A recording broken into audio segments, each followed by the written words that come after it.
Good afternoon, everyone. Welcome to Yorkshire for our retail and tourism recovery webinar. Oops, a little glitch in the system already. See, we are live, everybody. That's my screen telling you all that we're live. Thanks for joining us on what is a wet, dreary day in Yorkshire today. But our spirits are high and we're all feeling positive because, of course, just around the corner is the reopening of the retail sector. Thanks for joining us. This is a live Teams call, so you can interact in a number of ways. You can email us if you want to go back in time and send an email at info@yorkshire.com, or you can use the chat box, which is on the screen there. And you can also tweet us, of course, via two options, at WTY Industry, that's our industry channel, or at Welcome to Yorks, which is our consumer-facing channel. So we've been delivering webinars throughout the whole of the lockdown period. I'd like to think some have been informative, certainly well attended, and the feedback has been brilliant. And I think today is going to be a really interactive one. And we've got an excellent panel, which I'll come on to very shortly. If you've got any questions or suggestions, as I mentioned, use the online chat box or Twitter, etc. So as we know, most businesses we've spoken to in the last few weeks have been adapting to what they need to do to reopen, and as part of our recovery strategy at Welcome to Yorkshire, we're talking about that day one for whenever that may come. For Ian, it's already happened or happening because they've been very busy on Look North, along with Nicky as well, explaining how they've taken the bold steps to give confidence both to their staff and their colleagues and their individual franchisees or businesses within their operation, but also to the customer. You know, that's key. If we're going to have a recovery, we need customers to feel safe to come back and to start spending with us. We're working really hard as an organisation with local authorities, the service providers that are going to be instrumental in bringing custom back to, whether it's Bradford's Broadway, whether it's the Shambles in York, whether it's the Peace Hall, or whether it's market towns like Hambleton, Helmsley, cities like Sheffield or Bradford or Hull that, you know, really need people to come back in, but there'll be social distancing in place. You know, road networks will change. Just down the road in Leeds, we're seeing, you know, bike lanes and pathways extended. So there's lots going on. It's very much a collaboration in terms of getting this right. Quick plug for what Welcome to Yorkshire are doing before we start. We've created a number of campaigns throughout lockdown, such as our voucher scheme, whereby we were suggesting that people, although they can't visit their favourite shop or retail or visitor attraction, they can perhaps buy a voucher. The idea of buying now and paying it forward, that's now rolled into the Yorkshire gift card, which we're about to launch across the county, whereby people can genuinely actually commit to spending in the county by buying the Yorkshire gift card, adding £5 to it, £20 to it, £30 to it, whatever they can afford, and hoping that we can tap into the diaspora of Yorkshire across the world, where people in America, London, Paris, Australia, that have a connection with the county can actually buy this as a gift card, as a birthday present, a Father's Day present, which is just around the corner, Christmas presents going forward. At the moment, live on our Twitter feed, we've got the World Cup of Yorkshire for iconic personalities. So that's Alan Bennett going up against Dame Judi Dench, or Nicola Adams, the boxer, going up against the Bronte sisters. So a real eclectic mix of real Yorkshire folk. Purpose of this is it's fun, it's interactive, but at the same time, we're celebrating the rich heritage of what Yorkshire has to offer, our brand effectively. We've also launched a monthly digital version of This Is Why. So for retailers out there, an opportunity to get your latest news out to a captive audience. So we're doing our best, and our Welcome Back to Yorkshire campaign, which I suppose starts really on Monday, is all about, you know, bringing people back into their local communities, whether that's at the Broadway to nip into, you know, WH Smith's or Marks and Spencer's, or whether it's, you know, an artisan baker, or eventually some of the bars and eateries at the Peace Hall, or some of Johnny's many members that are representing the independent section of York. So we're going to get cracking with the introductions. Please join in with the Q&A panel. You're all very welcome. So we may as well start with Johnny Hayes, MBE, Chair of Indie York. There's no point me trying to sell your wares, Johnny. Over to you, if that makes sense. Hi, thanks for the introduction. I'm Johnny Hayes. I'm a Chair of Indie York. and have been since it was formed in early 2016. And it was born out of a crisis back then. That was actually following the Boxing Day floods in York, when lots of independents were directly impacted by the floods, or were impacted by the secondary impact of people thinking that we were constantly underwater for several months, which we clearly weren't. I'm a former independent shopkeeper, and I've actually owned 2 shops with my wife Frankie, Pexton's hardware shop on Bishopthorpe Road, and Frankie and Johnny's cook shop again on Bishopthorpe Road. And we ran those shops for just short of 20 years, but we sold them both as going concerns, Pexton's in 2012 and Frankie and Johnny's just 18 months ago.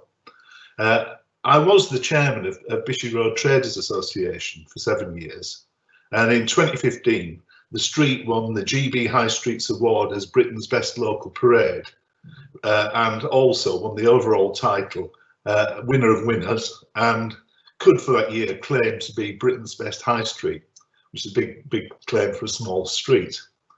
I was an independent city councillor for from 2015 to 2019, when I decided to stand down.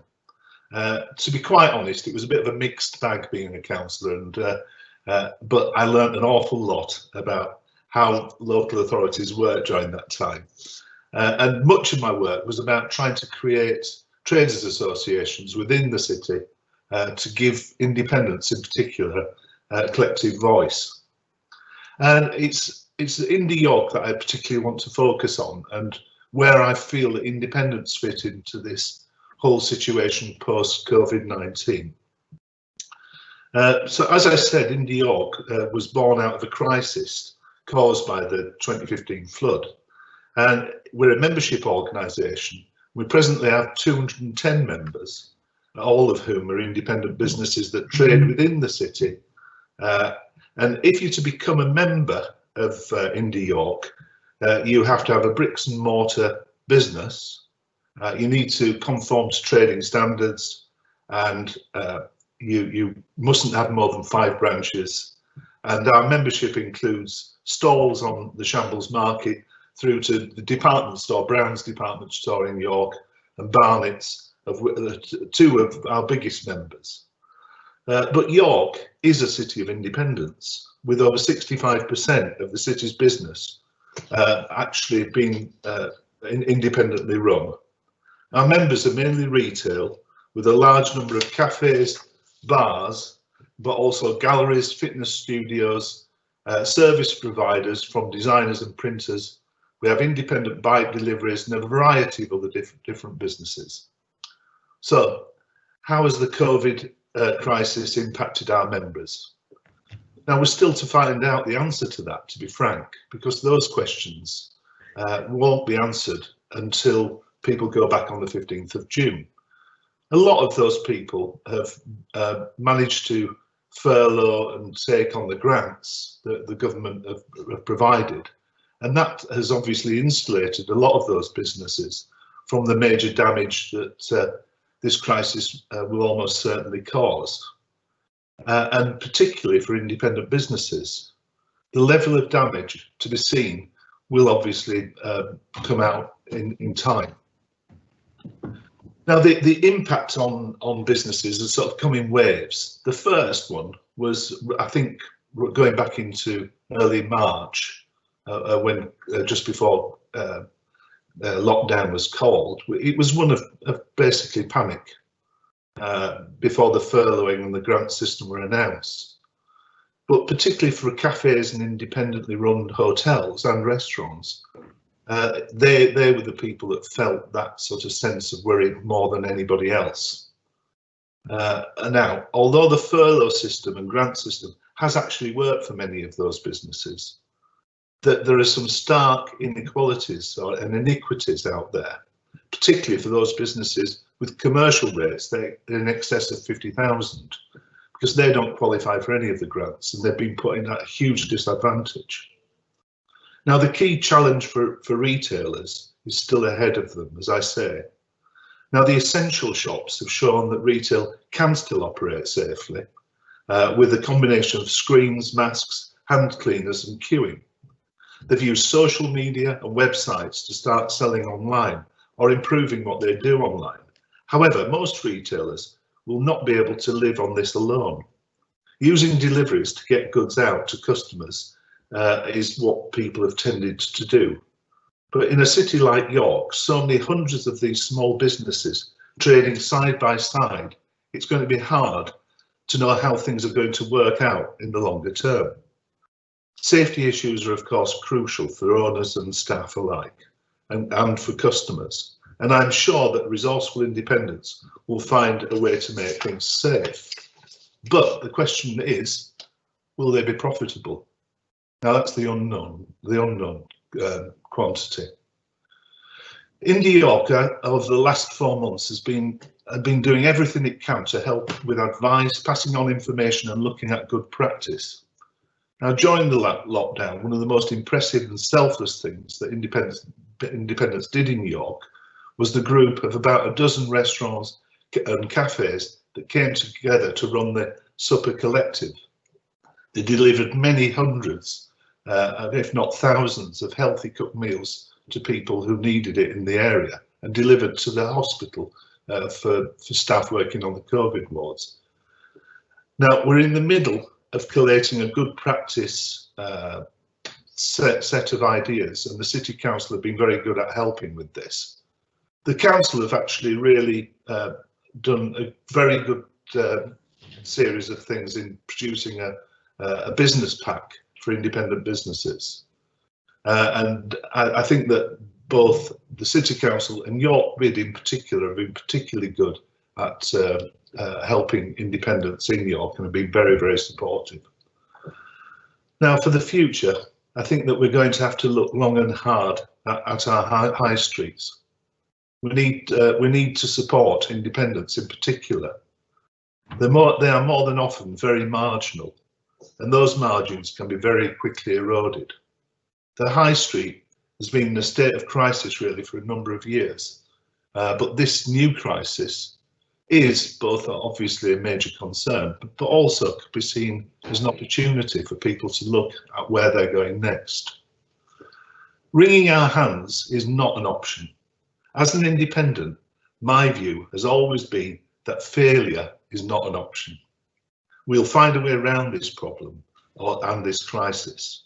Bishop Road Traders was formed after a terraced factory closed and the local post office closed down. The vacancy rate on the street was about 20% at that time.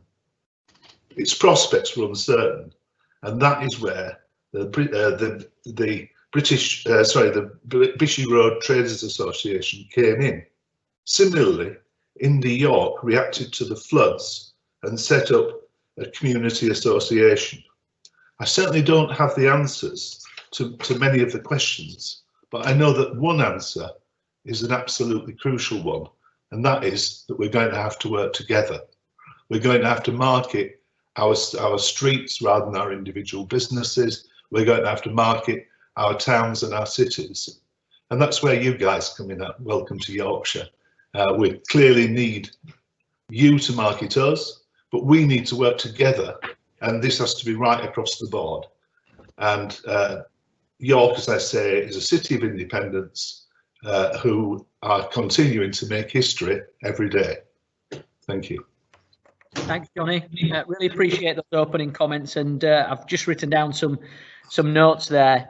I think you're right with Together. I think that's been our strapline since day one, that Yorkshire Together approach. You know, as tykes, we like to get our fingers dirty and crack on. And when I say tykes, I'm totally aware that Ian and Nicky are adopted Yorkshire folk, if that makes sense. But, you know, we talk about the connections with Yorkshire day in, day out. You know, you don't have to be born here to understand what it means to be from the county. And that's not to disparage anywhere else in the world, because, you know, there are so many rich offerings in terms of tourist destinations. But there are so many people that are connected with Yorkshire doing well, whether it's a retailer, as you mentioned, whether it's Ian and Nicky running big enterprises. whether it's people that now live in the States or in Europe or even in London or Scotland that want us to see us do well, and that's really important. And it is important for Welcome to Yorkshire to bang that drum. You mentioned what York City Council and the bid have done in terms of those recovery packs or those packs. I think tangible benefits like that, tangible help, especially to small, embryonic new businesses, will be a massive lift. I saw that the Otley bid were doing that this morning, giving out packs. It was hand wash, it was detergents, etc. Really, really important. And lastly, failure is not an option. Loving that. Too right, it's not. And I'm disappointed you don't have all the answers to the questions, Johnny. We only had you on because we thought you'd have all the answers. So I'm joking, but hopefully Nicky or Ian can step in. So without any further from me, we're going to hand over to Nicky Chance-Thompson. Delighted to have you on, Nicky, Chief Executive of the historic, the postmodern Peace Hall in Halifax, and fresh on the back of reopening to some extent, Nicky, or at least trying that. So over to you. Thank you, James, and thanks, Johnny. I was really interested in what you had to say there, and I think it'd be good actually for a lot of the towns, boroughs and areas in Yorkshire to connect as we go forward. I think that what we're seeing in Halifax and Calderdale is a desire actually to support the local shops. And as you mentioned, retail was suffering even before we went into the lockdown. High streets were suffering. And I think we have an opportunity now to encourage people to shop local and think a bit differently. But a bit about me and the Peace Hall, and I never want to miss an opportunity to promote the Peace Hall. As James said, I'm the Chief Exec of the Peace Hall Trust, which was set up in 2014, and I became the Chief Exec in 2017. It was not something that I was expecting to do, but due to a crisis, found myself leading a remarkable team and an opening on August the 1st of this great place. It was built in 1779 and is the only remaining Georgian cloth hall in the world. It's our very own Eiffel Tower, and following on from a regeneration led by Calderdale Council and NOHF, actually during a period of austerity. The Peace Hall reopened in 2017 to the public, and since we've been reopened, we've attracted 7 million visitors. Emma, are you okay to go on to the other? I don't want to use the word slide because it's very negative now after the government briefings, but this is the Peace Hall. The Times recently referred to it as the most extraordinary building you've never heard of. And there were reasons for that, because the Peace Hall has been the master of invention, starting off as a place trading cloth. It then became a Victorian marketplace and an event space. And then it really went into a period of decline, sort of post 1990, and reopened as a centre of culture, events, heritage and trade. And in the picture there, that's actually the Antiques the Antiques Roadshow, who came along a couple of years ago, where we had 23,000 people visit this, which was a world record for the show. So they were delighted. We had no idea that so many people in Halifax had many treasures. And on to the next picture. We've been referred to as the independent shopping mecca. Sorry, Emma, I don't know if it's moving on. According to the Yorkshire Post. As you can probably see from the picture, we have various different levels, which were the original traders units, which have all been converted into shops and businesses. And we have 43 independent businesses operating in the building. We select businesses who thrive and strengthen the community. And this is evident really in the huge GVA contribution that they make locally of at least 7.2 million a year. The Peace Hall, since reopening, has contributed 26 million GVA to the local economy. So prior to COVID, we were doing so well, and we had some great bands play at the Peace Hall, Elbow, Embrace and others, and we were really starting to get Calderdale on the map. The impact of COVID-19, I can't really mince my words, has been devastating. We closed our gates on the 23rd of March, and overnight we lost visitors and customers and an income of around 300,000 a month. All of our spring and summer events were cancelled or postponed, and 90% of our outlets were closed, with the majority of our staff furloughed. Our plans for growth had to be recalibrated into survival plans. And as Johnny mentioned earlier, I think that the impact of this will be revealed over time. But we have managed to provide our tenants with a rent-free period for 3 months and a staged rental payment as we're allowed to reopen, just to ensure that we can help preserve as many businesses in the Peace Hall as we can. Cafes and hotels and restaurants have been particularly badly hit, and I think concerns remain over social distancing and the impact on margin and volume as a result. What I'm hearing from local restaurateurs and bars is that with current 2 metre distancing, it's not worth reopening, even for takeaway in some cases. With 1 metre distancing, we can probably achieve some areas having a break-even position. But really, I think for the industry as a whole, we're going to have to look at how we can serve outside. As Johnny said, rather than there being independent shops, it's having streets. And Robert Jenrick has talked about the kind of courtyard, save the summer dining experience. And these are some of the things that we're looking at with our 26,000 square foot courtyard, of how not only can we support our own independent bars and restaurants, but perhaps other bars and restaurants across the town, so that people can have a socially distanced dining experience, and we give other bars and operators in the town a chance to survive. So the key retail sector challenges, I think, is going to be down to building confidence. It's going to take some patience, and it's going to take some imagination. Social distancing is going to be with us for some time. Over and above any government policy, I think that people are experiencing a kind of lockdown paralysis. And so therefore, how we operate safely and giving that feeling of confidence is going to be really important if we want to encourage people to come back to the Peace Hall and shop again. We opened up the doors of the Peace Hall yesterday for some members and friends of the Peace Hall, just to connect with the place and to test some of our one-way systems and social distancing systems that we put in place. And the feedback was really, really good, that people felt safe. For some people, it was their first time for actually being out of the house at all since lockdown emerged. And that took tremendous courage of those individuals to actually come and do that. And getting the feedback that not only did they feel safe, but they felt better, was really, really encouraging. We've decided that we're not actually going to be completely reopening on June the 15th. We're opening up 6 units that are going to be by appointment only.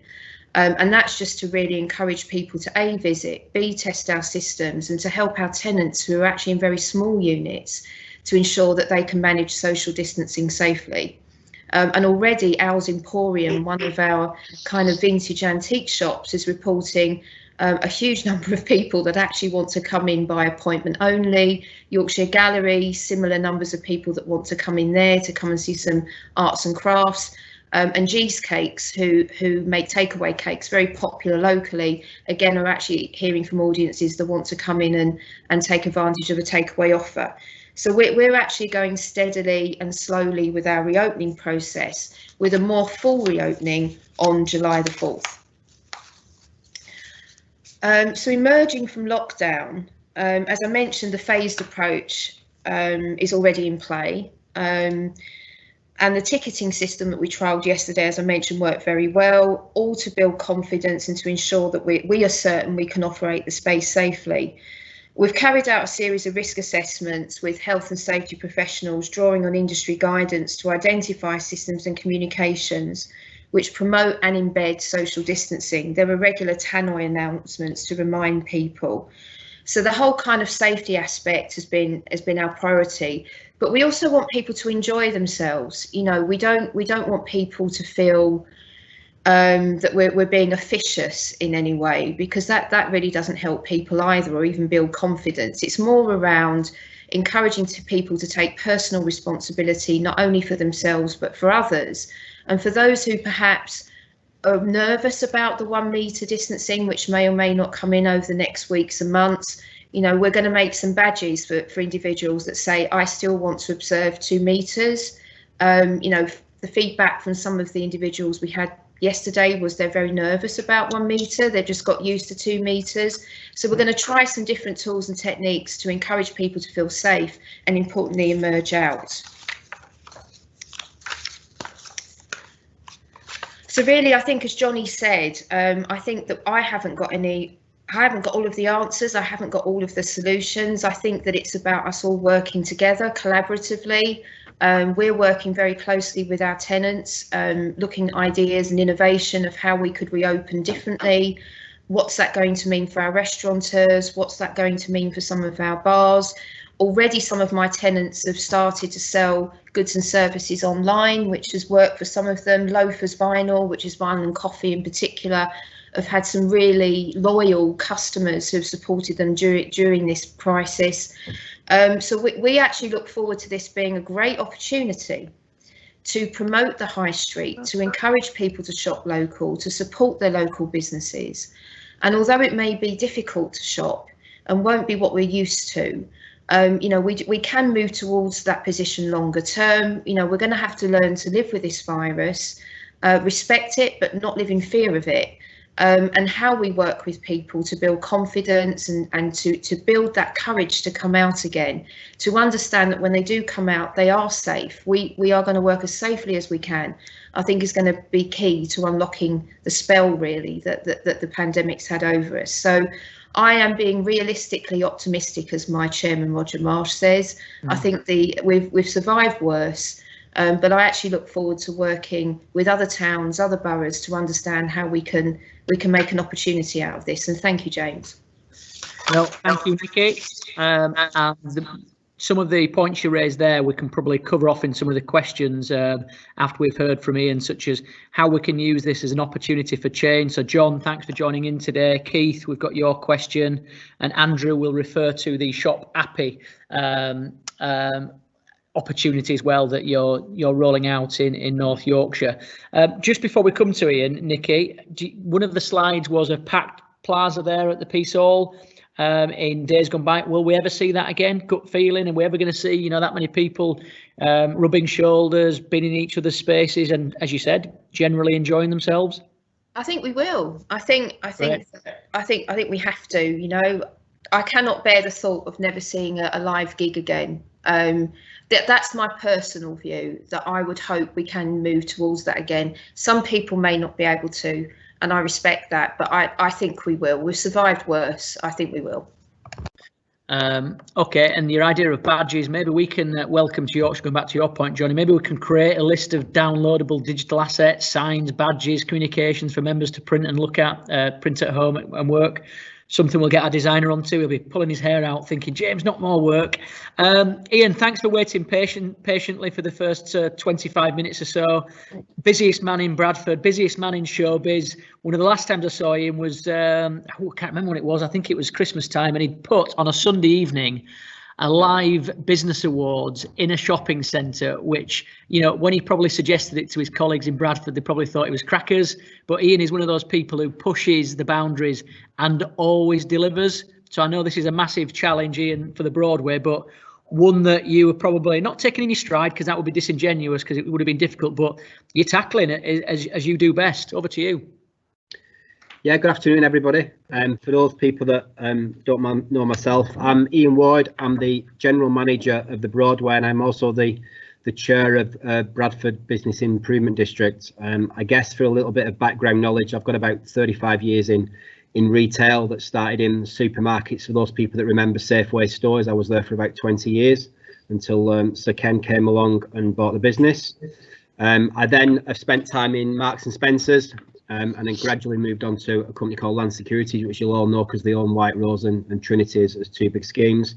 And they've generally worked my way through the shopping centre environment. I guess from my point of view, from where we are now, I have worked in a number of big cities. I've worked down in London and obviously in Liverpool for a number of years. I was over in Liverpool during the sort of 2008-9 and City of Culture, which everybody will know about.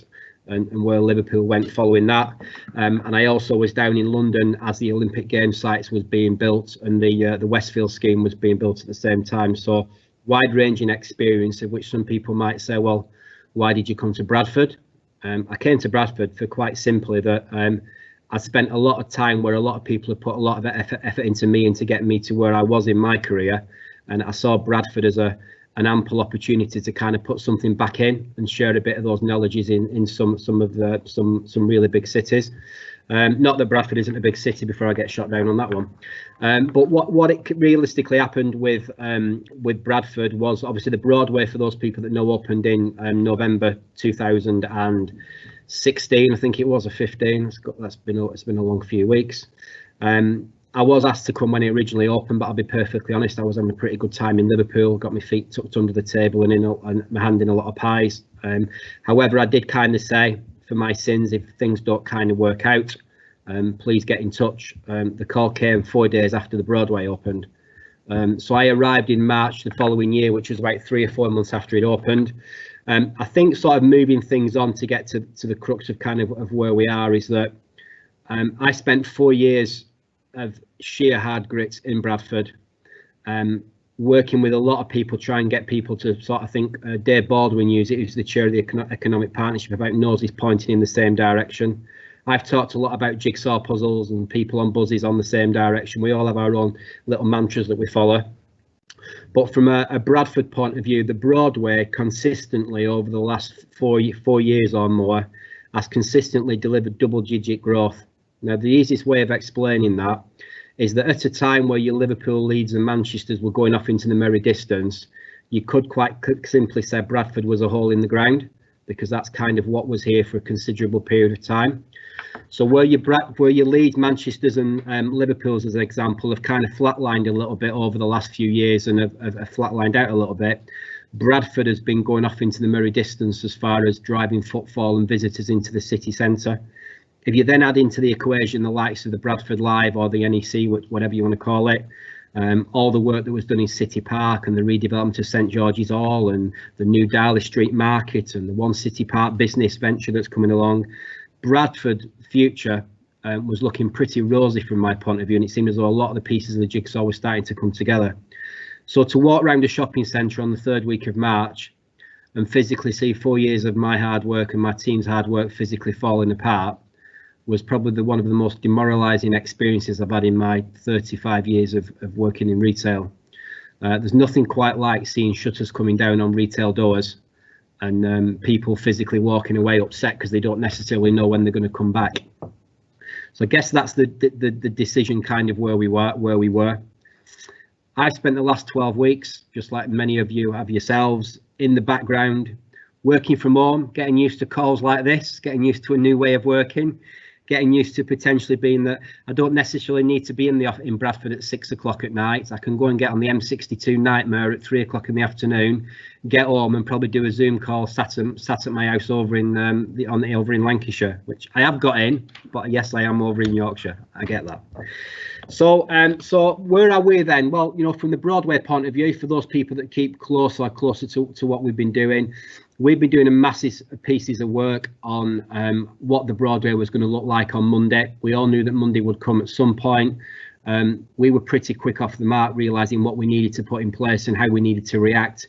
But we also recognised that it was massively important that we kind of set the lead with the community in Bradford and the districts to be helping other people out to show potentially what people needed to do.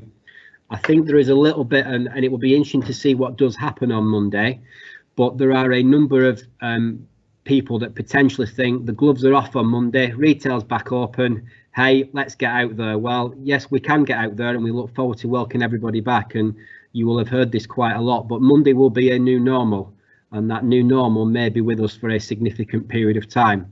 So yes, we obviously want to welcome people back, but we've done a lot of education over the last 4 weeks on what does good look like, what does the shopping experience likely to look like, how can you work with retailers, how do we all work together, because the worst case scenario is we don't want people coming back on Monday that have a shock, horror, amazement of all the protocols that have had to be put in place. I think the easiest way of explaining protocols, and it's the same for every independent business out there and Peaceall and everywhere else, is that every business was set up for quite the opposite of social distancing. So you take a shopping centre at 700,000 square feet and then walk around every inch of it with a different pair of eyes and a different head on that you've had to drive through all of your retail career. So for those people, from an understanding point of view, shopping centres are about 3 things: footfall, dwell time, basket size. How many people are coming? How much are they spending? How long are they staying for? Turn all those 3 on the head, because we don't want a lot of people coming. We want them coming in to buy what they want, but we want them to leave as quickly as possible, so other people can actually come and do the experience. So it's a massive challenge looking at every element of a shopping centre and what needs to be in place to make sure, because the number one priority is safety of every customer coming through the door, as well as our own staff, which we obviously are taking into consideration. So where's the Broadway then at, and what are the key challenges that are going to face retail? Well, you know, I can share with you, we have actually got over 80% of retailers will open on Monday, which is phenomenal considering where we thought we would be. If you'd have asked me the same question 11 days ago, we were at 47% and starting to worry a little bit what Monday might look like. We are at up to just over 80%, and also if you take out the equation that we've also got some retailers such as your Pizza Expresses, your ZZs, the cinema, retailers that can't or aren't allowed to open on Monday because the lockdown hasn't finished for them, that percentage will actually get quite higher. So from our point of view, we are in a pretty strong position, and we are welcoming back, as we're in the shopping centre at the moment, putting up, making sure all the signage is in place and doing final checks. You know, there is at least 50 or 60% of those retailers in today, getting shops ready, putting signage in place, and making sure they're ready to go on Monday. There will be significant challenges in place. There is no two ways about it. Do I really know what Monday's going to look like? I don't think any of us know what Monday's going to look like. Any of us know. Do I believe I've got everything right on Monday with everything I've put in place? 1,600 individual pieces of point of sale have gone up in the Broadway in the last 2 weeks to help people with signage. The worst thing you ever want to do in a shopping centre is put rules and protocols in place, because you don't want people feeling as though they're coming into a camp of being told what they've got to do. You want people to enjoy the experience. So all the signage is in place. The shopping centre is ready. Do I believe I've got everything right? No, I don't. I've been naive. None of us have done this before. None of us know what Monday's going to be like. None of us know whether we've got all our protocols or rules right, and we're only going to know on Monday when the customers start coming through the door. So the key challenges for all of us on retail and high streets and shopping centres is actually how quick do we learn from those lessons on Monday, so that we can evolve and move and make sure we understand what the customer actually really needs. You know, as an example, you know, we cannot open kiddies rides, we cannot open vending machines, we cannot open filter booths, anything that's a significant touch point, we cannot physically do. So as far as how we then move forward and what the insights for the future are, is look, you know, from a Bradford point of view, I am massively positive about the journey that Bradford's going on.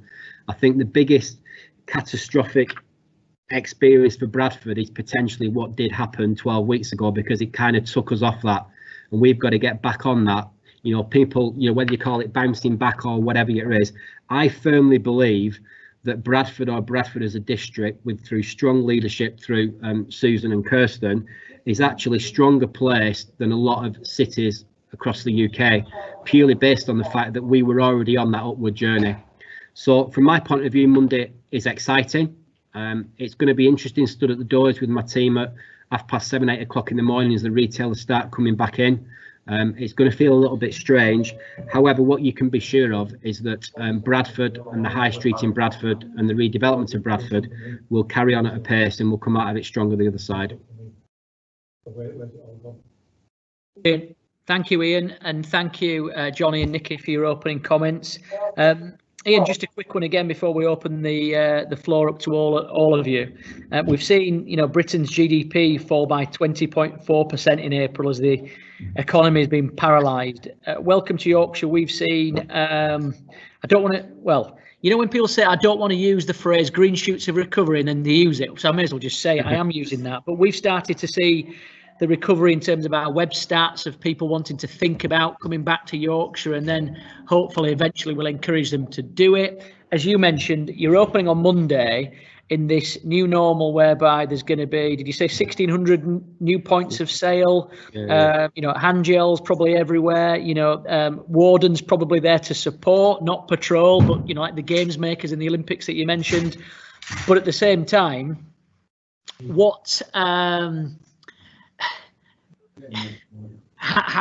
what you don't want to get wrong, and it's great that you've got 80%, you know, businesses open, and what you don't want to get is people listening to some of our messages, reading it in the Telegraph and Argus, the Yorkshire Post, or online, and then going, here we go, we're about to go, and then they come and they go, that was horrendous, that was horrible, I didn't feel safe, or I didn't enjoy it, and then never come back again. So there's a bit of paranoia around, isn't there? You know, we need some strong leadership to go, we can do this, we can get through it.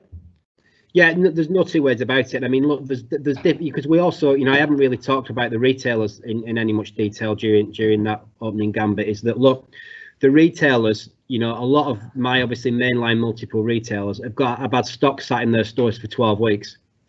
They've come out of spring and missed spring opportunities. They're halfway through summer and have got loads of summer stock. We've already heard the news about, you know, likes of Frankie and Benny's are going. Carrefour Warehouse went just before we went into lockdown. Quiz, Monsoon, Accessorize. We've heard all these issues that retailers have got out there, and some retailers we're already having discussions with of how do we actually physically manage what may happen on Monday, purely based on the fact a lot of them are going into sale, you know, up to 75% off, up to 50% off, anything to get people through the doors, which in some respects you might say makes a lot of sense. However, in other respects, when you're only allowed 15 people in your entire unit based on your COVID risk assessment, that creates a massive issue in the mall areas for queuing and queue bubbles and 2 metre distance and everything else that goes with it. So yeah, I'll be 100% honest, of 35 years in retail, I haven't experienced Monday before.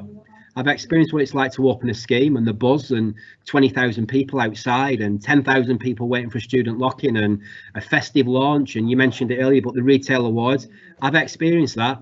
And I want to experience that again. But, you know, we've had to take a serious hard look at what happens for the remainder of this year. Will we be doing a festive launch this year? No, we won't, because we can't possibly be in a situation where we bring 10,000 people into one shopping centre in a situation where we are. We'd be on the front page of the news for all the wrong reasons. So a lot of our events for the remainder of this year will get pulled. So, you know, the retailer awards, which went down really well last year, the festive launch, you know, we are having to physically look at, and I think you've already covered it, is that, you know, virtual marketing and everything that we now do online going forward will be massively important. We're going to have to be doing a lot of virtual marketing competitions online, loads of different things that we haven't done in the past. So yeah, but I guess in answering your question, yeah, I am nervous about Monday. Good. We'll get you through it. And listen, you're a confident man, but we'll still be there to, you know, shoulder to shoulder to get you through this. So, okay, then, Johnny, we're going to start going around the panel with some of the questions. But I suppose first, this is a statement or an offer of advice from our friend Andrew Raby up at the York and North Yorkshire LEP Growth Hub. So they're paying for local independents across York and North Yorkshire to sell online by paying 1 year's membership of shopappy.com, which also includes click and collect and delivery options. I suppose the point there is we need LEPs, we need local authorities, we need government to still play a big role in this. As you've all alluded to, you know, this isn't going to restart overnight. We want to see the Shambles packed again. We want to see the Broadway and the Peace Hall packed again, and we want to see the York coastline packed again, and Barnsley, Sheffield, you name it, everywhere across the county. We want to see them packed again. However, you know, relying on small independents, of which you represent, Johnny, isn't going to be very easy, is it? Because, you know, a lot of their staff have been sat at home, getting used to being at home, and there's positives to that, many of which want to get back to work. But I think the government still need to continue getting us through this. They can't just go, there you go, we're open, off you go. Thoughts on that, Johnny? That was a nice, easy question. I mean, it's obviously a nightmare on the one hand. And I mean, there are, you know, obviously online answers are a sort of default way forward. But, you know, if you're a small independent, that's quite a complicated thing to get your head around. And to some extent, there are no perfect packages that suit all businesses. Those independents, they've got to come up with their own salvation, really. And they need to sort of look to themselves and decide what would be appropriate for me, what would be appropriate for my business. So I don't think we can actually sort of offer specific packages and say this is the salvation. And when it comes to how people are going to cope, I mean, I think that if you are an independent business, then, you know, coping is actually something that you get used to. You know, you do rely on your own wits. and you have to be fleet of foot and so on and so forth. But we do need the support of local councils. We do need the support of the government. We do need the support of people like the BID and Make It York in York. And what we do need is collaborative work. I think that is the only way that we're going to get around this, because you're quite right. Opening up a street like the Shambles, which isn't actually 2 meters wide, creates an awful lot of problems for those people that are down there. But I mean, I think the council have done some good work on looking at how to get people around the city centre.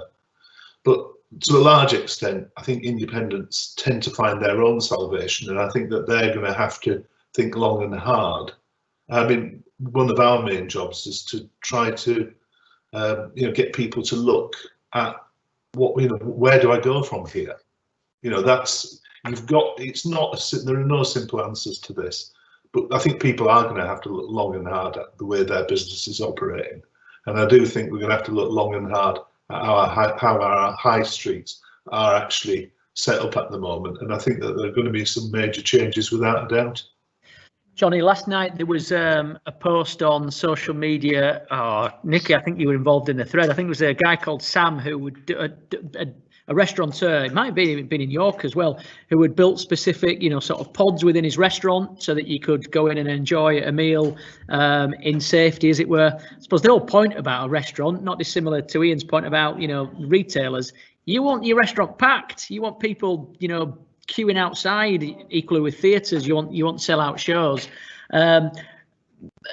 And I suppose there's two ways to look at this. Less people, does that drive the price of the meal up, or does the lack of people drive the price down because no one wants to go? Either way, you're right, Johnny, you and all your colleagues in the independent sector and the bigger retail sector have got to be really creative, really entrepreneurial now. Necessity is the mother of invention. We've all been there if we've owned a business where you go, do you know what? It's tough. It can be as simple as no pandemic, but your competitors are getting better at what they do, so you've got to up your game to some extent. And I suppose independents set up because they're probably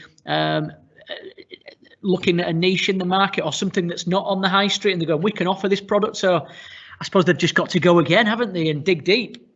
They do. I mean, but the one thing that actually tends to be a common denominator for lots of independents is a sort of passion for what it is that they're doing, and I think that that's absolutely crucial. That really, I mean, not all independents are good independents. There are some not brilliant independents out there, but I think that the good independents need to pass on their thoughts, and you've got to look to the best. Finding the examples of good practice in this situation is utterly crucial, and we've got to emulate other people. We've got to listen. We've got to, take on advice. And, it's the art of retail. You've got to move with the times, and the times are not good at the moment. Let's be frank. They couldn't probably be worse, but we're going to have to live with it and come up with our own salvation.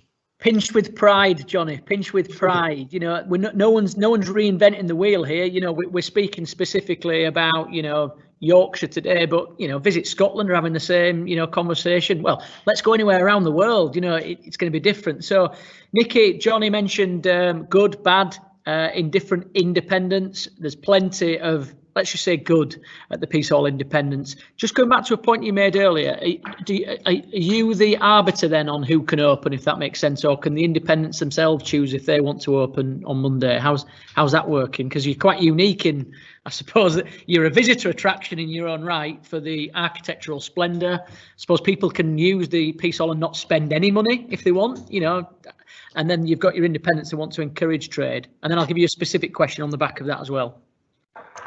I think I'm not so much the arbiter. It's been a conversation with my tenant community in who wanted to reopen on June the 15th. And I think that, like so many other people, I think, is it going to be June the 1st? Is it June the 15th?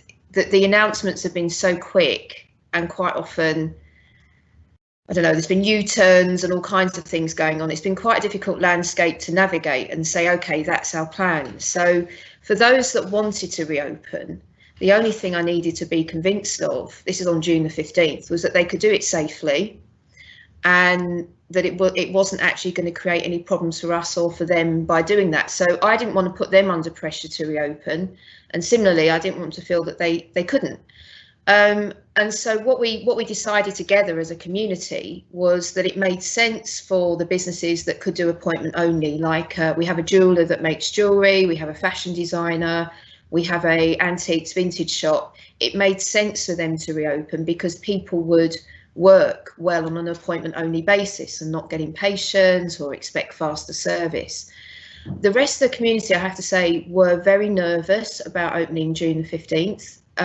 I think psychologically they weren't ready, and they're not like the big chains that can go out and buy and procure equipment and things really quickly. For them to buy bespoke pieces, whether it's screens or additional handsets, takes more time. So July the 4th for them felt much more manageable. And it felt manageable for us as well, because we have a really big shopping centre, wall shops next to us. And what I didn't want to do was put pressure on them as they were trying to reopen by creating more footfall, or more pressure on my council and blue light colleagues by everywhere being open. So I've just tried to be sensitive and respectful to other kind of shops in the town. And also I want to learn from them. You know, the wool shops have got some great ideas, which we're adopting. Jason Gregg, who's the centre manager there, he's done some really innovative things. It'd be worth you talking to him, Ian, as well, you know, and sharing some good ideas and practice. And I just really wanted to watch and learn, as did my other tenants. But we are a very unique, bespoke space. So we can't approach it in the same way that perhaps other businesses can. So that's why we've opted for that strategy. Okay, so going back to the questions, first one for you, Nicky, but Ian, if you can just prepare an answer for this one from Mark Mattison, with recent Visit Britain and Alva survey data stating that most people plan to travel by their own car rather than public transport, and I know that you've got, you know, big car park there as part of your offering. You used to try and get me to push it at Bradford City. What suggestions do you have for local councils and DMOs to assist with car parking, etc., to encourage visits to Yorkshire destinations? So that's coming up in a second for you. But back to you, Nicky. This is from John Varney. This came in about 20 minutes ago. And I suppose acutely for yourself as a visitor attraction as well. What are the benefits that tourism can provide? So quite a generic question. Is tourism more than entertainment? I've got my own thoughts on that, but we'll pass it to you. And how can it contribute to a more equitable and sustainable society? You can all answer that one if you want, but Nicky, we'll come to you first.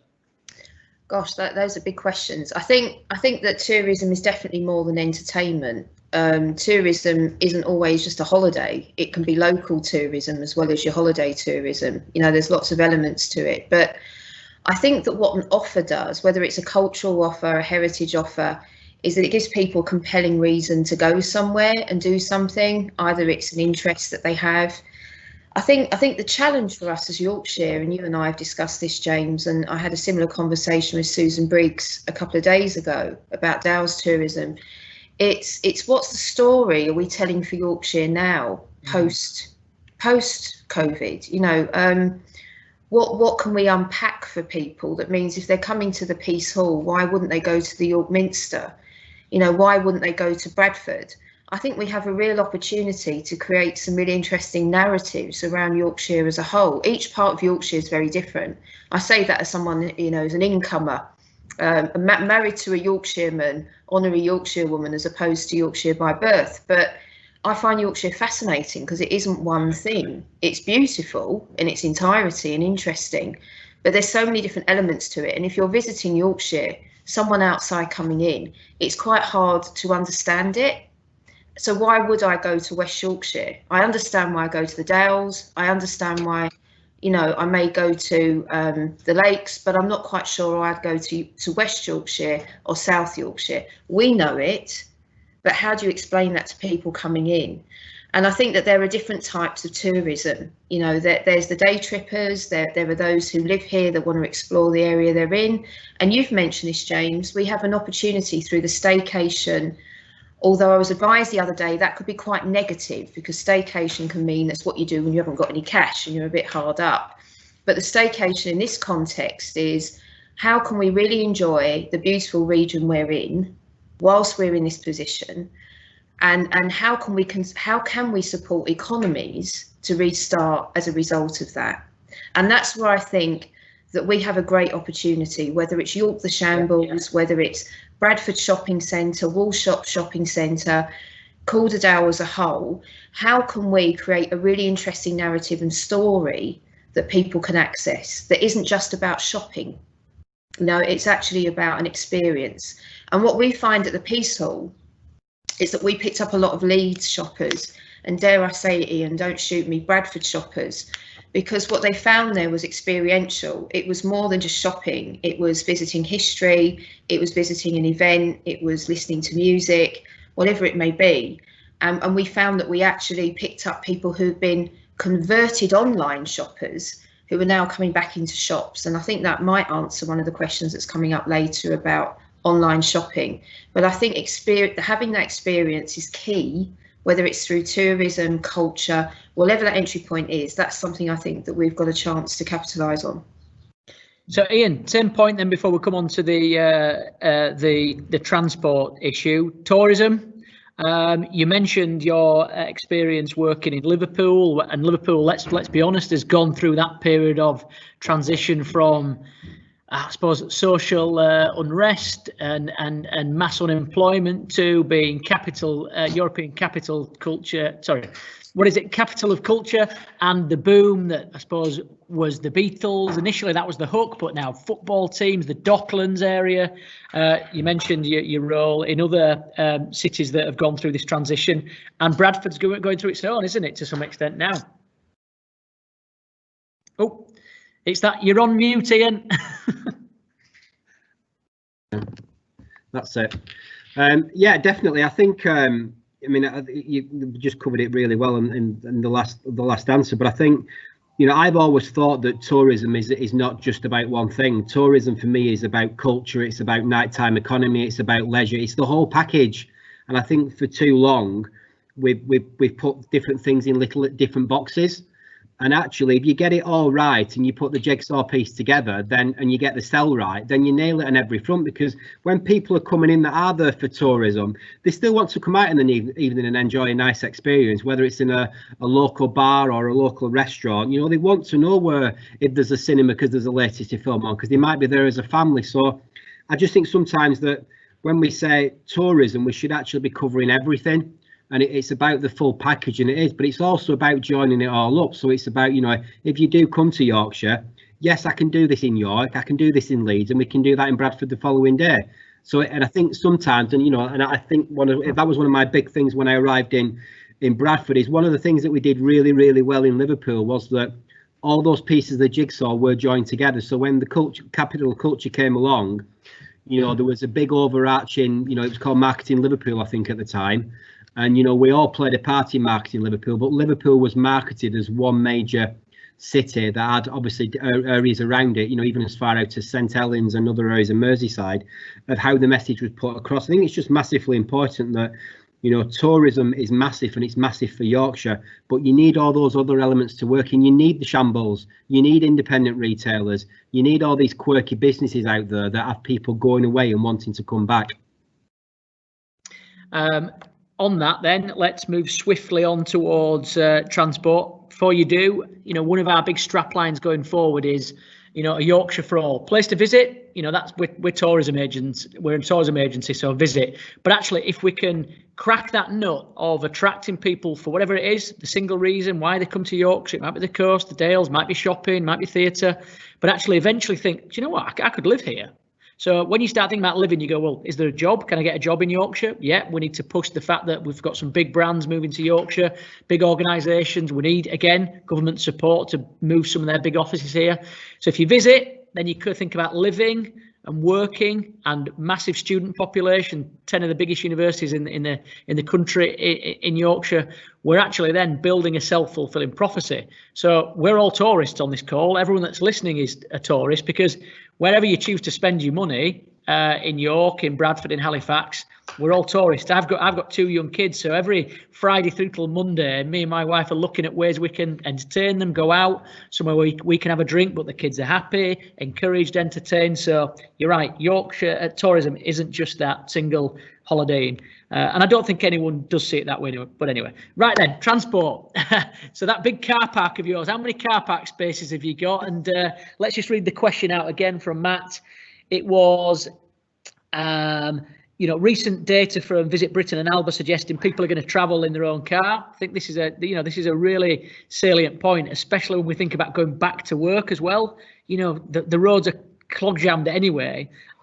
So anything that local councils or DMOs can do to assist with car parking, etc., to encourage people to visit Yorkshire, and I suppose in your instance, the Broadway in Bradford. Yeah. I mean, it's interesting how car park always comes up, doesn't it? It doesn't matter what conversation you have, our conversation I have, car parking always comes into it. Well, yeah, the Broadway's got 1,300 spaces, the 1,300 spaces. However, it's also probably one of the cheapest places to park in probably Yorkshire, based on how cheap it actually is in the car park. As I always say, and I'll get shot down for this off somebody, but you can't park in Leeds for you can't park on a lamppost in Leeds for £5. In Bradford, you can park in the Broadway most of the day for that. So I think as far as, we have looked at that, we know what the potential is as far as the car park trips. However, we also recognise, and, we're doing it now, but, how many workers on Monday, as an example, that may have been due to come back to work. However, businesses now realise that the working from home, protocol is still in place. How many of those people will actually be coming back on Monday in cars that are pulling into city centres? I mean, I'm already noticing it. Yes, there is a significant increase in traffic on the motorway. I experienced that probably better than most. However, on the 3 days that I've been in this week, I've left my house and I've been sat at my desk within an hour. That is normally the best part of a 2-hour journey. So, from the point, I get it and I understand where we are. And I think some city centres should be looking at it. I think Bradford in a general is different because parking is very, very cheap in Bradford as it is. I think we also have to understand from a landlord point of view, if you take the Broadway as an example, I can't talk specific numbers, but, a very, very small percentage of retailers in the last quarter paid any rent or service charge. The car park has been shut for 3 months. So, and actually going forward, do we really know whether any rent or service charge is going to get paid for the next quarter? I don't know. I've got no idea because the gloves are kind of off on that one. So the only real income that might potentially be coming in the Broadway from Monday the 15th is car park income. That might be the only income that is actually driving into the property. However, I do recognise in some cities, or bigger cities that have got car parks where you do have to pay £20 and £25 a day, and and what I would class as ridiculous amounts of money to pay your car, then yeah, I firmly believe councils and cities should be doing something to make it more of an affordable reason, so it backs the government guidelines of people using their own cars and not using public transport. Give them a reason to use their own cars and not public transport would be my answer. You're on silent, James. It happens to the best of us. Damn, I was trying to get through a whole call, an hour and a half without falling for that trap.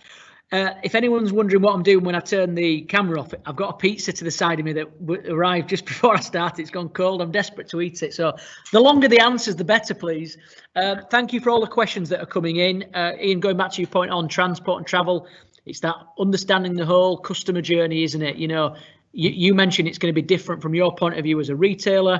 The customer's going to go through that whole different sphere of emotions. Nip into the shops now is a big decision.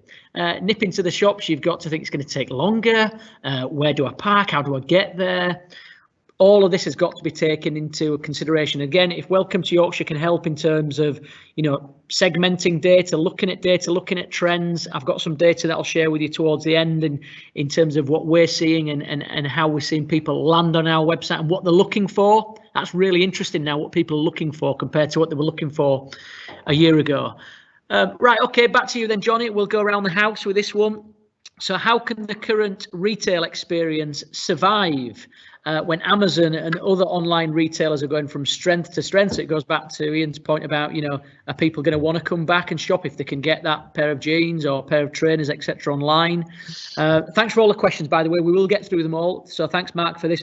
So how do you encourage footfall without creating that stampede, not just in large places, but in small independent units that you mentioned, Johnny? Well, I mean, let's be honest. I think people probably have had their fill of sitting in front of a screen, and I hope that they have, and I hope that they're so damn sick of it that they'll be back into the independents in numbers. But let's have them all coming out in a manageable series of queues. But I mean, to be honest, this conversation that we've been having, I'm going to come up with a phrase that's very, very rarely used in retail. And I'll probably regret it, and it's a very unfashionable word, and it's the word loyalty. I actually think that maybe we should actually be talking about loyalty as an important aspect of people's relationship, certainly with independence. There's no doubt there that people do feel quite loyal to a lot of independents.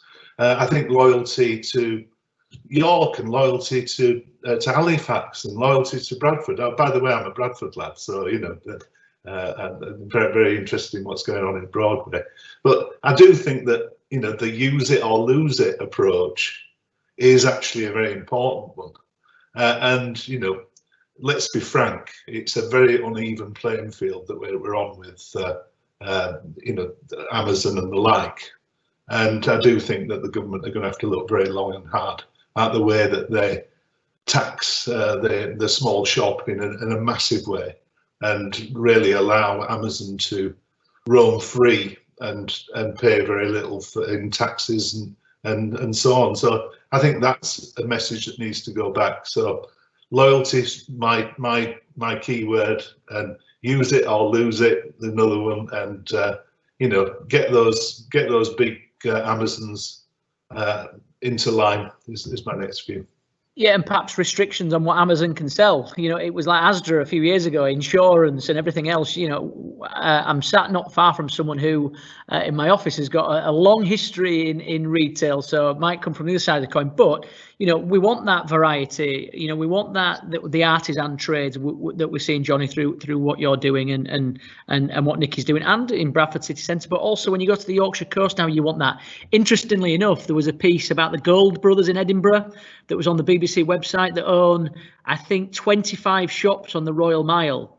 Great for them, but and I suppose the argument, it wasn't mine, the argument online was, it's that ubiquitous offer on the Royal Mile of cashmere and this, that and the other, not necessarily some of the things that you would really expect to see if you were a tourist to Edinburgh. I'm not going to comment whether I think it's good, bad or indifferent, but if all we were was just Amazon, Asda, Walmart, etc. in the States, oof, that would be a world I wouldn't vote for. I'm just going to read a couple of points out because they're not necessarily questions, but Andrew McGuinness, the Confederation of Passenger Transport, has joined in. We've got loads of people online, by the way, so this has been a really interactive session. Just to highlight, the buses are still operating for those who need them and operating safely.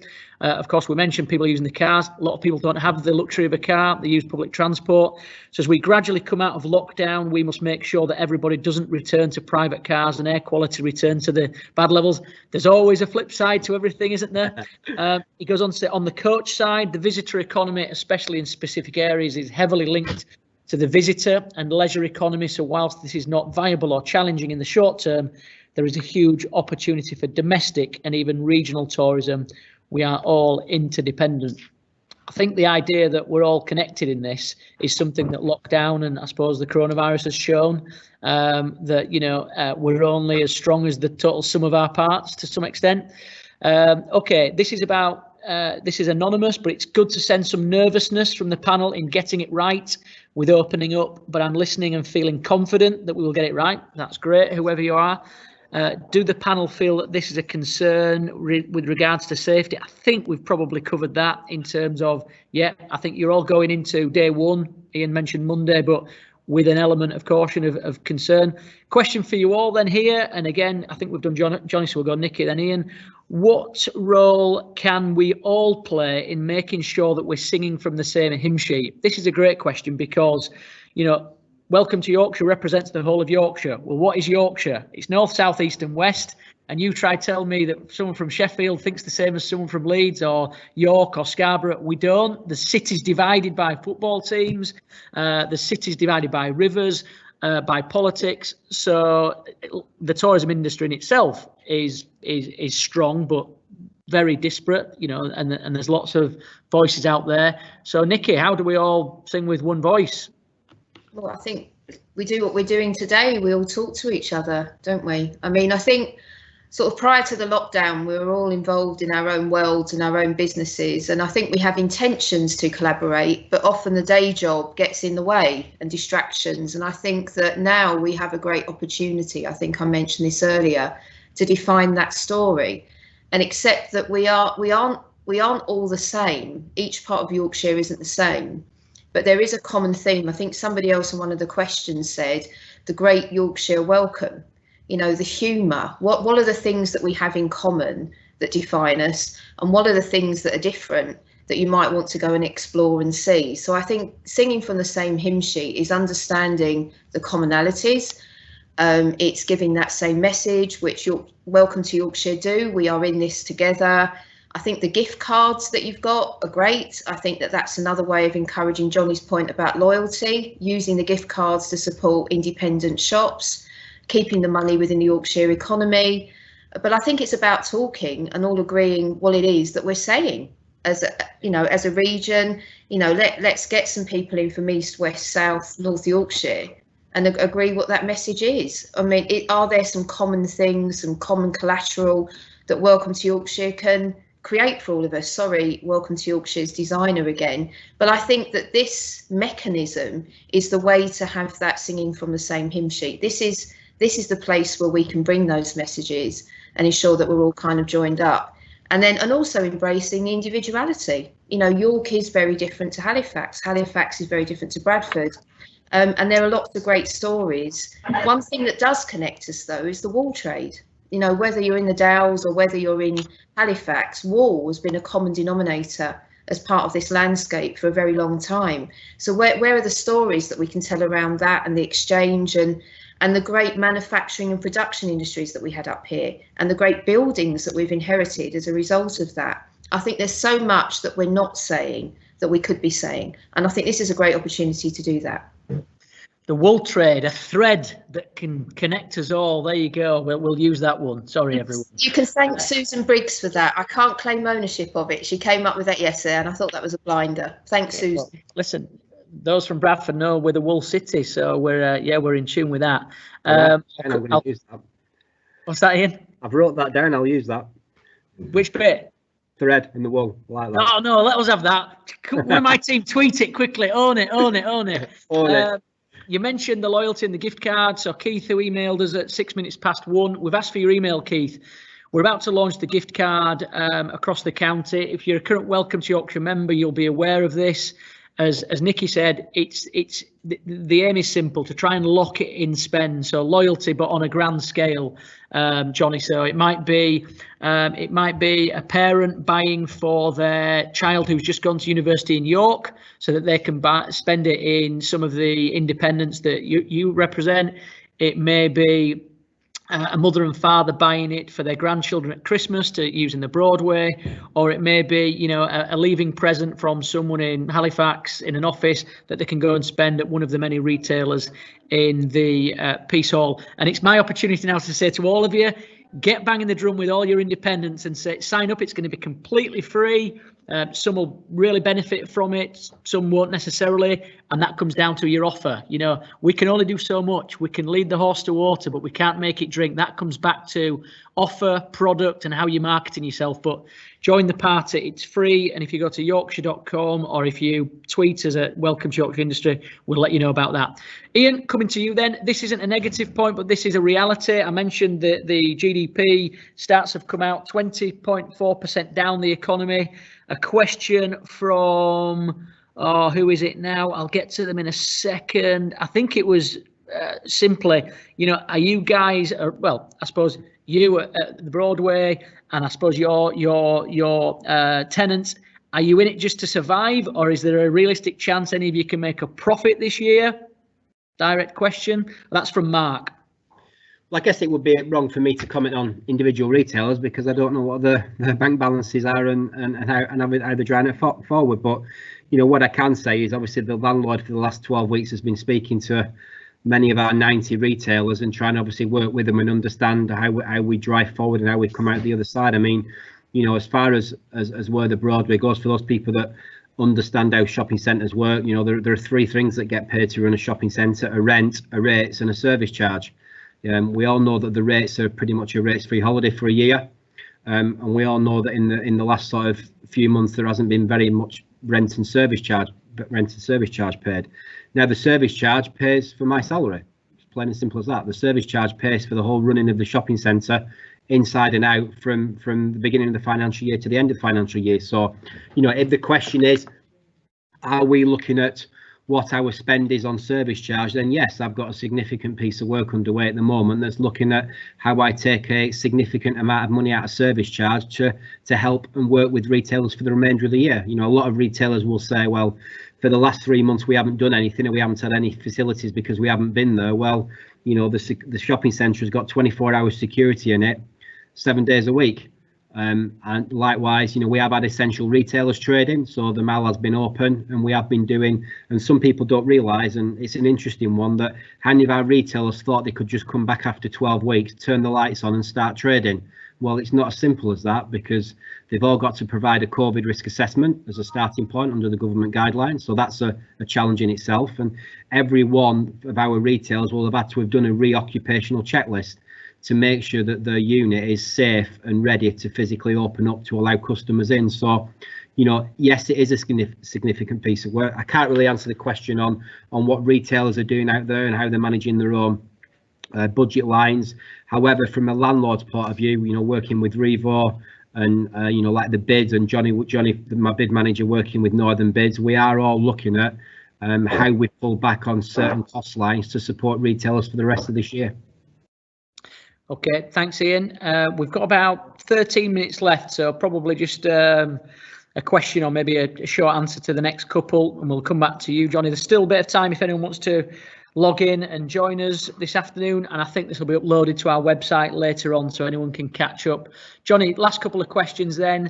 Browsers, as in people that are coming just to have a look around and mooch around, are an important part of retail, especially small businesses such as ours.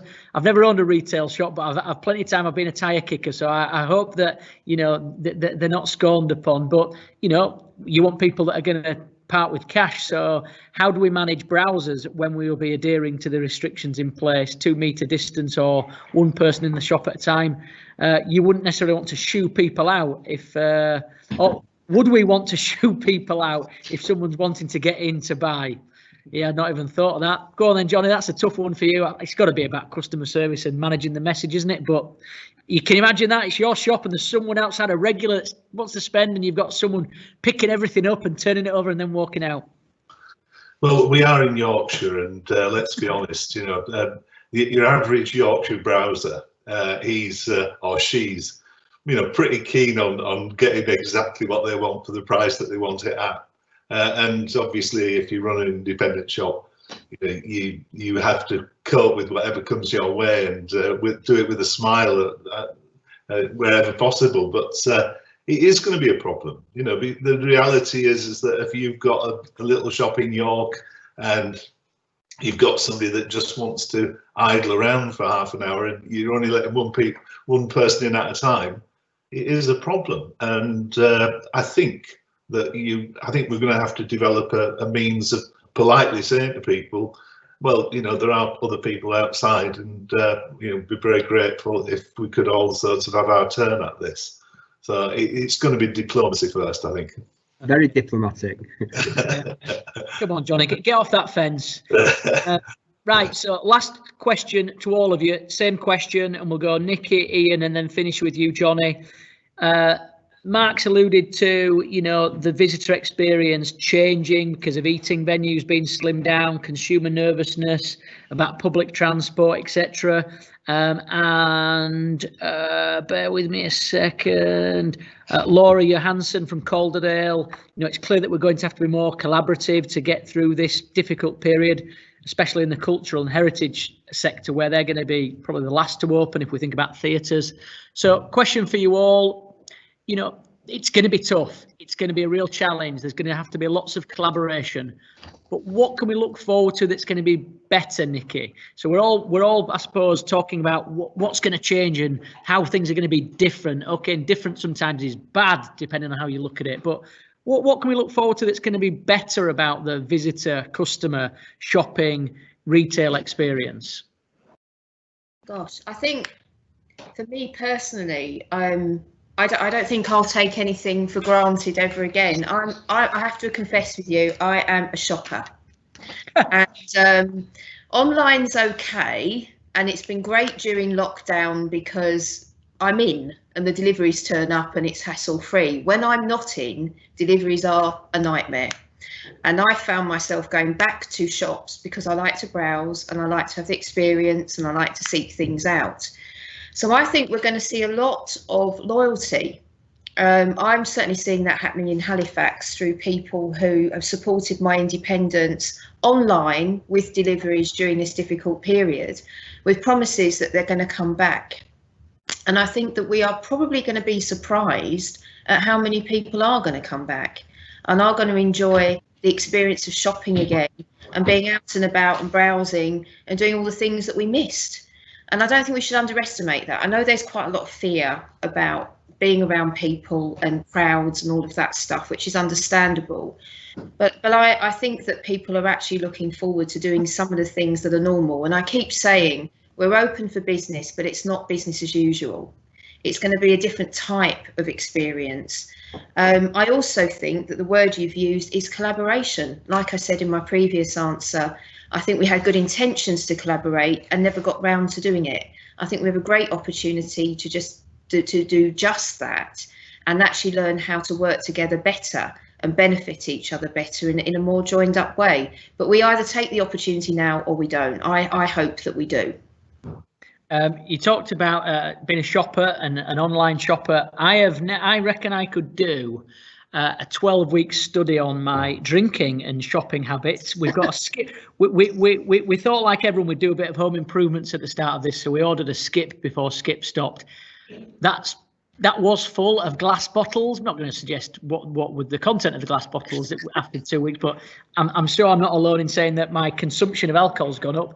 But actually, I've never seen so many Amazon deliveries around where we are, you know, or what's the other company? I can't remember what they're called.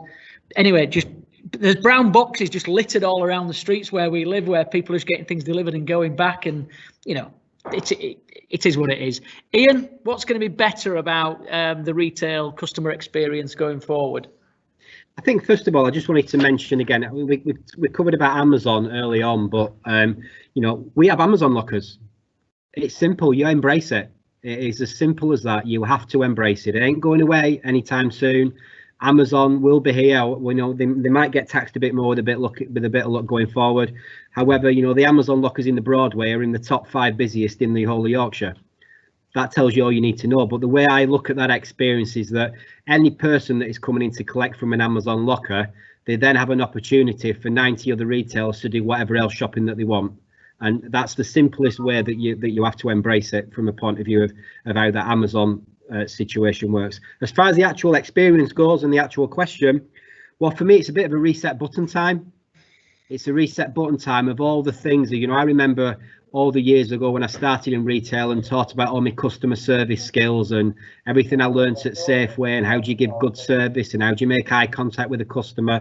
You know, every one of our guards at the moment, when anybody enters the scheme, are actually saying, you know, welcome to every individual, asking them, can they give them any direction? You know, all the things that we've kind of forgot because retail became a hustle and bustle of people running around, knocking people over, being abusive, being offensive to a certain extent on certain cases, is that I actually think I'm hoping through this whole other process that we've all become a little bit more tolerable.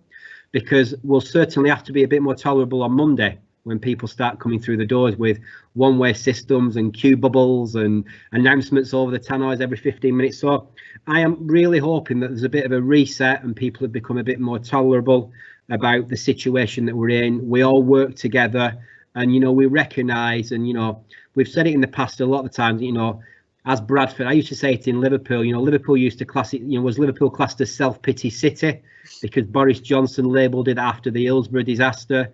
You know, I came to Bradford and exactly the same potential kind of chip on its shoulder is that, look, you know, this isn't a Bradford issue or a Yorkshire issue. It's happening all across the world, and it's actually up to us as Yorkshire to set the scene and set the standard for everybody else to follow.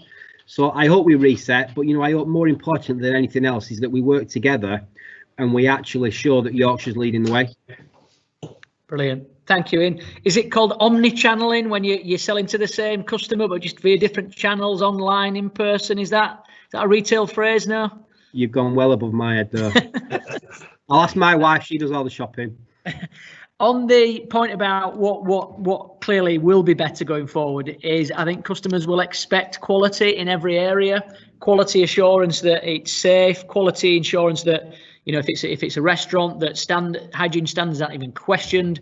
We're going through a period of consultation at the moment with Visit Britain and a group called Quality in Tourism about kite marks, or maybe not kite marks, but accreditation. You know, like a rubber stamp of approval that you're as COVID safe as you can be. So I think the consumer's now going to expect quality in everything, no complacency. So everyone's got to raise the game. Can only be a good thing. So Johnny, final word, and you've got a couple of minutes to throw at this. We're going to finish in 4 minutes. So Johnny, what can we look forward to about the whole experience of tourism, but specifically retail, that's going to be better? You know, how we're going to build this back better? No, I'm not muted. I reckon that there will actually be a sort of bit of a fresh atmosphere. I think that there'll be a lot more enthusiasm. I think there'll be enthusiasm from shoppers to actually be out in shops, and I actually think that retailers returning to their shops will actually be really rather keen to get back into that shop and to get the job done. And I think it's a big opportunity for us to think again and to lift our game generally, you know. And I think that we've really got to lift our game about selling our streets and selling our cities and our towns. We've got to make the best of this situation. And I mean, basically, we were all very fortunate to live in Yorkshire. We're all very fortunate that we've got a fantastic place. I mean, I love and care for York, and I want York to be coming out of this as a brilliant place for people to come and enjoy shopping and enjoy everything that the city has to offer. So we've got to raise our game and be enthusiastic and sell like hell. Sell like hell, another one. I tell you what, we're like a consumer watchdog nightmare or dream at the moment. Sell with hell. I picked up Ian's basket-sized dwell time and something else. I got Nicky's thread, that cultural thread. So let's finish with some positives. So these are some fresh stats from the Welcome to Yorkshire website. Between April and May, we saw web traffic increase by 47%, suggesting that the economy is starting to creep back into life. 91% of visitors to Yorkshire.com were first-time visitors. That, to me, is a headline. It means that people are recognising Yorkshire as somewhere they want to come, whether that's they want to shop for the day in York, come to Bradford for the weekend because of the arts, cultural sector, the shopping, the connectivity with Halifax and Leeds, etc. Organic search from search engines is up by 19% in the last few weeks. Member traffic, if you remember, is up by 58%. So again, all retailers, all business owners want confidence, don't they? They want confidence to invest in staff, invest in that new piece of equipment that they need, invest in some new decor or some signage. The confidence that we can give you now is that, you know, people are wanting to come back in the droves. So, Johnny, thank you very much. Give our love to York. Great to know that you're from Bradford, although this isn't about, you know, put Bradford with Bradford. It just happens that all the planets are aligning. Thank you, Nicky. Really appreciate it as always. And our borrowed Lancashireman, Ian Ward, thanks. Good luck on Monday. We're about to record a piece to camera now to just say good luck to everyone. You know, we talk about being in this together, but, you know, good luck with what you've got coming your way on Monday. I hope it's that managed avalanche that you've mentioned. Okay, thank you very much. You can all watch this online later on. See you all later on. Thanks again. Bye-bye. Thank you, James. Bye-bye now. Thank you.